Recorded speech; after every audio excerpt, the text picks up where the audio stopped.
حزب السلام تانا تقبلوا فنوانات كاتتلو خبرات تعزبتنا نلوم حمس كلتا حملة خلتشن عيسان شدشن تدالو واحد زيناتات إذلكم قريبا لهم مقتالكم بخبر عدم كم تلمود سابسكرايب شير داقبلكم سرحنا خط تتابعوا بخبر عاتت إرترا مينستر عثمان صالح ندبلوماسينياتات وصع ذهبوا مبرهي ኢትዮጵያ አሳት 400 አኽላባት በአሰቃቂ መንገዲ ተቃቲሎም ሶማሊላንድ ከገልግል ምር ብዛዕባ ፍልስጤም ክዛረብ ኣይኮንኩን ተመሪጽ ኽብል ፕሬዝዳንት ሶማሊላንድ ገሊጹ አሜሪካ ብሰንኩ ኩናት ኢራን ኣብ ከቢድ ወጥሪ ኣብ ዝረኣየሉ ዘሎ እዋን ሰራዊታ ካብ ስዑዲ ክትስዕብ ተሓስብ ከም ዘላ ተገሊጹ ኢራን ኤሮጳ ኣብ መጻብ ሄርሙዝ ኣብ ዝካየድ ስርሒታት መጽራይ ነቶክቲ ኢዳ ከይተእቱ አጥንቀቃ ፕሬዝዳንት ደቡብ አፍሪካ ሰሪል ራማፎዛ ነትስተኻይደ ጸረ ስደተኛታት ሰልፊ ንኢዱ ዝኸበርኩም ተዓዘብትና እዝን ካልእን በዝዝሕ ዘርኩም ከቀርቤ ሰናይ ጻንዒት ሕብራት ሃገራት ነቲ ንኹነታት ሰብኣዊ መሰላት ኤርትራ ክከታተል ዝመዘዞ ፍሉይ ወኪል ደው ከብሎ ሚኒስትር ጉዳያት ወጻኢ ኤርትራ ተማዕጺኑ ሚኒስትር ዑስማን ሳልሕ ብረቡዕ ኣብቲ ሃገር ንዝርከቡ ዲፕሎማስያኛታት ወጻኢ ኣብ ዝሃቦ መብርሂ ትመዝነት ንምስሊ ኤርትራ ኣብ ምድዋን ከቢድ ጉድኣት ከም ዘውረደ ተዛሪቡ الزغط زلو غوسغوس اوغام مغابياتات حبرات هاغرات زنبعون زميزاناون ترخا بمفتار ابلعلي وشطاو خنتا زنصلالوه زيقون عالماو رديت بمسنعن كبيد عنوت او ريديو خمزبله ام منغستاو معكنا زينا تهاجر زوصه مغلصي ات مينستر يتكس ابتي ابرس ختما اسمرا زتخايد اخيبا بتغداي امونغو ኤርትራን ሕብራት ኤሮጳን ንዘሎ ዝምድና ከሓላልሆ ከም ዝጸንሐ እቲ ሚኒስተር ገሊጹ ነቲ ኣሞንጎ ኤርትራን ሕብራት ኤሮጳን ማሕበረሰብ ዓለምን ዝጸንሐ ኣብ ሓባራዊ ረብሓ ዝተመርኮሰ ዝምድና ቀጻሊ ዕንቅፋት ኮይኑ ይርከብ ብዛዕባ ፍሉይ ወኪል ክልተኣዊ ጽምዶ መቐጻል ሃናጻዊ ረብሓ የብሉን ዘለና ዲፕሎማሲያዊ ዓሚ ወይ ድሩት ትካላዊ ግዜ እውን ኣብኡ ከነጥፋ ኣይኮናን ይብል እቲ ኤርትራዊ በዓል ስልጣን ኣብ ዝሓለፈ ወርሒ ጸብጻቡ ንቤት ምክሪ ሰብኣዊ መሰላት ሕብራት ሃገራት ዘቕረበ ፍሉይ ወኪል መሐመድ ዓብዱሰላም ባኪር ኣብ ኤርትራ ዝሕጋዊ ማእሰርቲ ጉዱድ ምስዋር ሕማቕ ኣተሓሓዛ እሱራትን ዝርከቦም ከበድቲ ግሰት መሰላት ይፍጽም ከም ዘሎ ገሊጹ ምንባሩ ይዝከር ሰመዚ ኤርትራ ግን ዘቐረበሎም ክስታት መግሃዝ መሰላት ፖለቲካዊ ድሪኹ ዘለዎ ብምባልዮም ዝነጽግዎ ኣብቲ መስርሕ ጠፍአ ዝበሎ ልዕሊ 8 ሚልዮን ዶላር ኣሜሪካ ልዕሊ 120 ሚልዮን ናቕፋ ኣብ ትሕቲ ርእሰ ምክልኻል ዝብል ሞዴል ኤርትራ ንልዕሊ 100,000 ዜጋታት ዘገልግል ብፀሓይ ሶላር ዝሰርሕ ተጠቐጽ ማይ ክህነጽ ከም ዝኽእል ኣዛኺሩ መንግስቲ ኤርትራ መስተርን መዝነት ፍሉይ ወኪል ዝድግፋ ወገናት ዝገብሮ ምይይጥ ብቐዳምነት ተዓጽዎ ምዃኑ ኣፍሊጡ ፍሉያት ወኪላት ሰብኣዊ መሰላት ንሓደ ዓመት ከገልግሉ ብቤት ምክሪ ሰብኣዊ መሰላት ሕብራት ሃገራት ኣብ ጄኔቫ ዝምዘዙ እዮም ኣብ 2012 ተሓለቕቲ መሰላት ብዘካየድዎ ጎስጓስ ብመሪሕነት ጅቡቲ ሶማልያ ናይጀርያን ሰብኣዊ መሰላት ኤርትራ ዝከታተል ቦታ ፍሉይ ወኪል ንፈለማ እዋን ተፈጢሩ ኣሜሪካ ብሪጣንያ ሃገራት ሕብረት ኤሮጳን ነቲ በተን ኣፍሪቃውያን ሃገራት ዝቐርበ እማመ ፍሉይ ደገፍ ሂበንኦ ነይረንን በዚ መሰረት ማውሪሽያዊ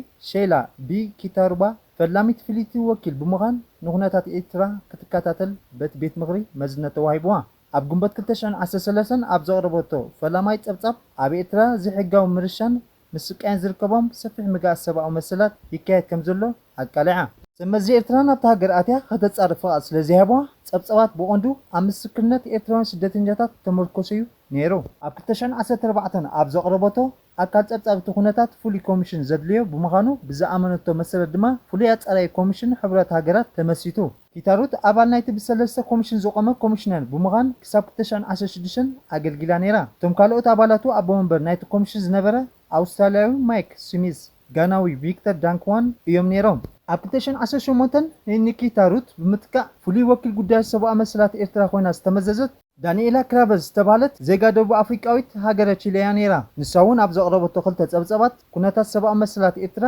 ኣናገደደ ምዃኑ ሰኒዳ ንዓተኪዩ ኣብ መስከረም 2020 ዝተመዘዘ ክሳብ ሎሚ ከገልግል ጸንሐ ድማ ሱዳናዊ ዶክተር መሐመድ ዓብዱሰላም ባኪር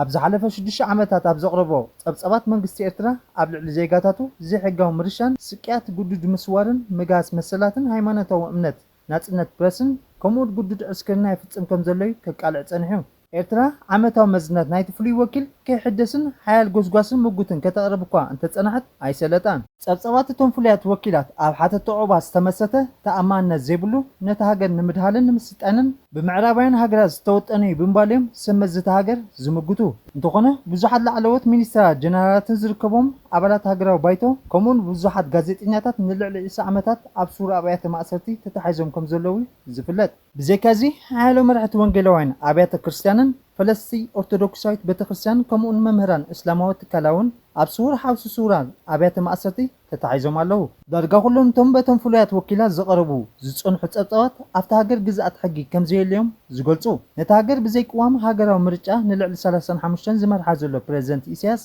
ነቲ ኣብ 1993 ዝቆመ መሰረታዊ ሃገራዊ ባይቶ ኣብ 2002 ኣትሒዙ ብምፍራስ ዝኾነ ተሓታትነት ዘይብሉ ምልካዊ ስርዓቱ መሲቱ ምህላው እዩ ዝገልጹ ኣብዚ እዋን እዚ ኤርትራ መዝነት ናይቲ ፍሉይ ወኪል ሰብኣዊ መሰላት ኤርትራ ከይሕደስ ኣብ ጀኔቫ ኣስመራን ሓያል ዲፕሎማስያዊ ምንቅስቓሳት ተካይዳላ ኤርትራውያን ዓለም ለኻዊ ጉጅለታት ተሓለቕቲ መሰላት ብወገኖም ኣብቲ ኣብ ግንቦት ዝተኻየደ መበል 62 ስሩዕ ኣኼባ ቤት ምክሪ ሰብኣዊ መሰላት ሕብራት ሃገራት ብምቕራብ ፍሉይ ልኡኽ ሰብኣዊ መሰላት ኤርትራ ስልጣኑ ክሕደስን ጉዳይ ተሓታትነት ክቕጽልን ጻውዒት ኣቕሪቦም ኣለዉ ኣብ ኢትዮጵያ ሆሳዕና ኣብ ዝተባለ ከተማ ብውሕዱ 400 ኣኽላባት ብዝሕዝን መንገዲ ተቐቲሎም ወነንቲ እቶም እንስሳ ዘቤት በገመድ ሓኒቖም ክቐትልዎም ከም ዝተገደዱ መሰኻኽር ዓይኒ ገሊጾም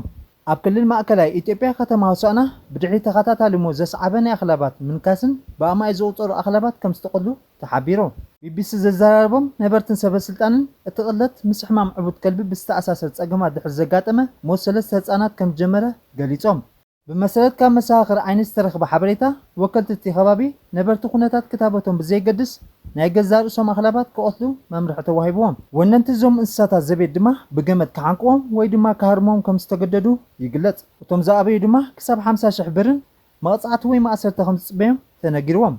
عدو سموخ أكاب زتحاتته نباري نبيبيس أبزهاب حبريتا وتغلت كلتا بقلب زتنخصو أحوات دحر مماتهم كم جمرة حبيرو ولا كوخطابة تخايدو انت نبرة وكلت أكابي كلهم أغلبات كونتات عنهم بزي قدس تخطيبهم ديهم أي تخطيبهم بزي قدس ناي مقطع الوفري جميرهم وان انت أغلبات ناي قزار اسم انساتات كأطلو تقديدهم ازاي تقبلوا بقنزة ويما أسر تقوطعو كم زقات تنقروهم زن معتات كتقبرو جميرهم تخونا من معدار كتما دحيرو نعم حدرتي اتخبابي دبدابي بمتصحف دواب بيلو يبل حاكم انسسا زغنا الازر كبده نبيبيس ابزابو حبريتا ولا كتابه تخايدو انت نبره وكلت تخبابغن كلهم اخلابات نمقتل وفر جميرو ميلو وسيخو وننت ناي گزار اسم انساتات كأطلو تأزيزهم توم زابي دما تأثيرهم اوشت حدت معتات راي كاب 400 كساب 450 اخلابات كم استقلو نقمتيلو بتوسعي عبدو أفريقيا بإثيوبيا زوننا دكانات معصاو تجميرو أقدمه عبدو أفريقيا جمرة تقامو سدتنيا تصعبو تمالي قبل الإثيوبيا زوننا دكانات وفر تجمير له بمسألة صبصبات تمالي بأماي زغطرو السلفنياتات عب إيدن بارك بتلمدو سبازا تبايلن زفلت دكانات بمخاد دكاناتكم عاطيهم حج وصو بمبال ملأخت متنقطه يبوم زوم بإثيوبيا زوننا وننت دكانات متنقطه مسبوطهم أوش ساعات نبرتهم كم زعشقو يقلت بمسألة صبصبات حامشت إثيوبيا وننت دكانات كعاطو أقعتهم كعشقون تجديدهم مرح السلفنياتات أبونغله أبتبوتا نزركبو غازيتناتات أبزهابو مغلصي لوما حمشت دكانات عطينا صباح توسخ دكانات نمعصاو زغبرنا وفري كنقصلو إنايلو وسخو دما تلوخنا بوصاتنياتات زمحدرو سباتات كاب كبابينا ملايلو ونانت زن دكانات نخيتزرفو بسلام كوصو اتحساسبو علامات وفري دب افريقيان ابز دكانات كسرحو بعالم كما حدرو مخانومي غليصو توسخي بريزيدنت سري رامافوسا نتزنبره صره سدتنياتات سلفي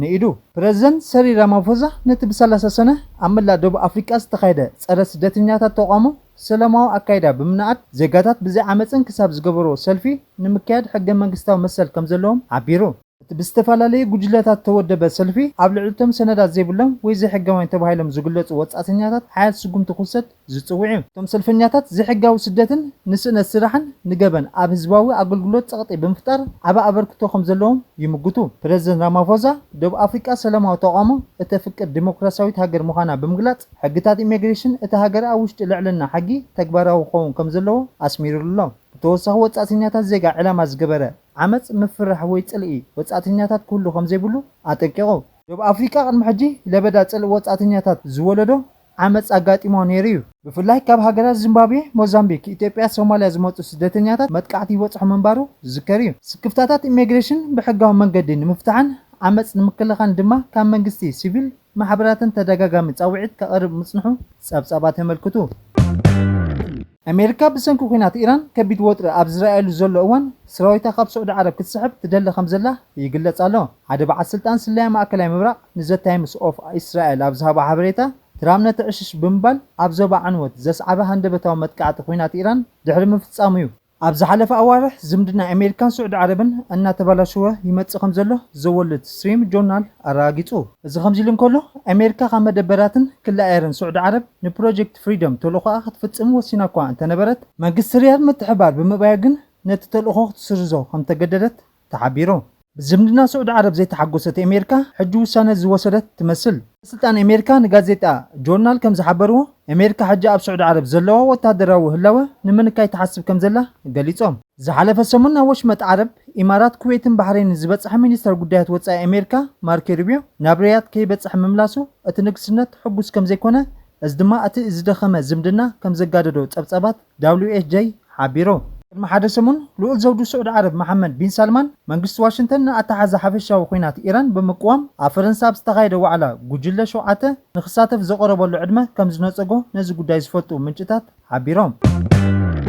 ኢራን ንኤውሮጳ ኣብ መጻበ ሄርሙስ ኣብ ዝካየድ ስርሒታት ምጽራይ ነቶክቲ ኢዳ ከይትእቱ ኣጠንቂቓ። ኢራን ንፈረንሳይ ዓባይ ብሪጣንያ ዝርከባ ሃገራት ኤውሮጳ ኣብ ስትራቴጂካዊ መጻበ ሄርሙስ ወታደራዊ ሓይልታት ኢደን ከየእትዋ ወይ ከየዋፍራ ሓያል መጠንቀቕታ ሂባላ። ዋብቓል ሚኒስተር ጉዳያት ወጻኢ እስማዒል ባቃይ ኣብ ዝሃበ መግለጺ ኢራን ኣብ ኣገዳሲ መስመራት ማይ ጸጥታ ንምርጋጽ ሙሉእ ስልጣን ሓላፍነት ከም ዘለዋ ገሊጹ እቲ ወሃቢ ቃል ወሲኹ ዝኾነ ይኹን ምዕራባውያን ወታደራዊ ምትእታው ንኹነታት ዞባ ዝያዳ ከም ዝተሓላለኽ ገሊጹ። እስማዒል ባቃይ ወሃቢ ቃል ሚኒስተር ጉዳያት ወጻኢ ቴህራን ብዘይ ዝኾነ ናይ ደገ ሓገዝ ኣብ መጻበ ሄርሙስ ጸጥታዊ ስርሒታት ንምክያድ ሙሉእ ዓቕሚ ከም ዘለዋ ኣረጋጊጹ። ኣብ ማእከላይ ምብራቕ ዘሎ ወጥሪ ካብ ኩሉ ግዜ ንላዕሊ ዝላዕለ ደረጃ ኣብ ዝበፅሓሉ ዘሎ እዋን ፈረንሳይ ይኹን ዓባይ ብሪጣንያ ነዚ መጠንቀቕታ ክሳብ ሕጂ ወግዓዊ መልሲ ኣይሃባን። ብተወሳኺ ሓላፊ ጉጅለ ዘተ ኢራን ካብ ትካላት ኒውክሌር ሕቡራት ሃገራት ዝመፁ ተቆጻጸርቲ ብኣሜሪካ ተደብደበ ኒውክሌራዊ ቦታታት ክኣትዉ ከም ዝፍቀደሎም ዝመስል ኣባህላ ጌጋ ይብል። ብመሰረት ጸብጸባት ኣልጀዚራ ንልኡኻት ዘተ ኢራን ክመርሕ ዝጸንሐ ኣፍኛ ባይቶ ኢራን መሐመድ ባጋር ጋሊባፍ ተቆጻጸርቲ ናብ ፎርዶን ናታዝን ኣስፋሃምን ክኣትዉ ከም ዝፍቀደሎም ምዃኑ ሓቂ ከም ዘይኮነ ኣብ መንግስታዊ ቴሌቪዥን ይገልጽ። ጋሊባፍ ኢራን ከምዚ ዓይነት ምብጻሕ ዝፍቀደሉ ጸብጸባት ሓሶት ምዃኑን ተቆጻጸርቲ ብኣሜሪካ ተደብደቡ ኒውክሌራዊ ቦታታት ናይ ምፍታሽ መሰል የብሎምን ይብል። ኣብዚ እዋን እዚ ተቆጻጸርቲ ናብ 2 ቦታታት ጥራዮም ዝኣትዉ፣ እዚ ማለት ናብ መመንጨዊ ሓይሊ ኤሌክትሪክ ቡሻርን ሪያክተር ቴህራንን ይብል። ሓላፊ ኣህጉራዊ ኤጀንሲ ኣቶሚክ ጸዓት ራፋኤል ግሮሲ ብዓርቢ ስምምዕ ኣሎ፣ ነቲ ስምምዕ ምኽባር ድማ ንምብጻሕ ምፍታሽን ክህልዎ ኣለዎ ይብል። ኣብ ጃፓን ኣብ ዝሃበ ጋዜጣዊ መግለጺ ድማ ነቶም ኣብ ሕቶ ዝኣትዉ ፍሉያት ቦታታት ከይጠቐሰ ገሊጹ።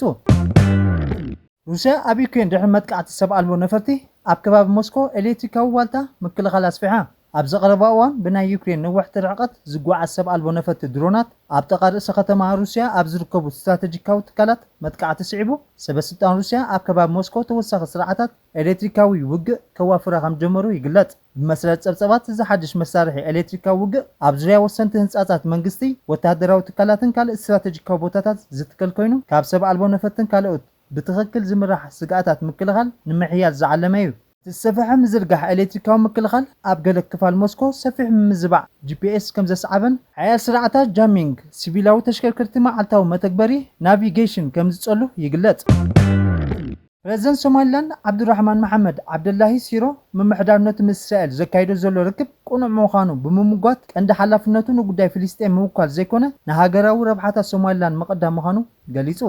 ኣብ ሃርጌሳ ኣብ ዝተኻየደ ህዝባዊ ኣኼባ ኣብ ዘስምዖ መግለጺ ፖሊሲኡ ልክዕ ከም ናይ ትራምፕ ቅድም ኣሜሪካ ዝብሎ ቅድም ሶማሊላንድ ዝብል ምዃኑ ብምግላጽ ቀዳምነቱ ሃገራዊ ረብሓ ሶማሊላንድ ምዃኑ ኣረድዩ። ንልዕሊ 30 ዓመታት ሓንቲ ሃገር ጥራያ ንርእየኩም ኣለና፣ ኣብዛ ዓለም ኣለና ኣልኩም ኢላትና። ስለዚ ምስታ ሓንቲ ኣፍልጦ ዝሃበትና ሃገር ደው ክንብል ኣለናስ ዋላስ ምስተን ከም ዘለና ኸማን ዘይፈልጣ ኣፍልጦ ካብ መሃብ ዝሓንገዳ 57 ሙስሊም ሃገራት ስለዚ ሃይማኖታ ብዘይገድስ ምስታ ኣፍልጦ ዝሃበትና ሃገር ደው ንብል ክብል ገሊጹ። ክቡራት ተዓዘብትና ናይ ሎሚ ነበረ መደባትና ነዚ ይመስል። ቁጥፉን እዋናውን ሓበሬታ ክትረኽቡ ላይክ፣ ሼር፣ ኮመንት፣ ሳብስክራይብ ትገብሩ ብኽብሪ ዕድም ሰሰና እዩ።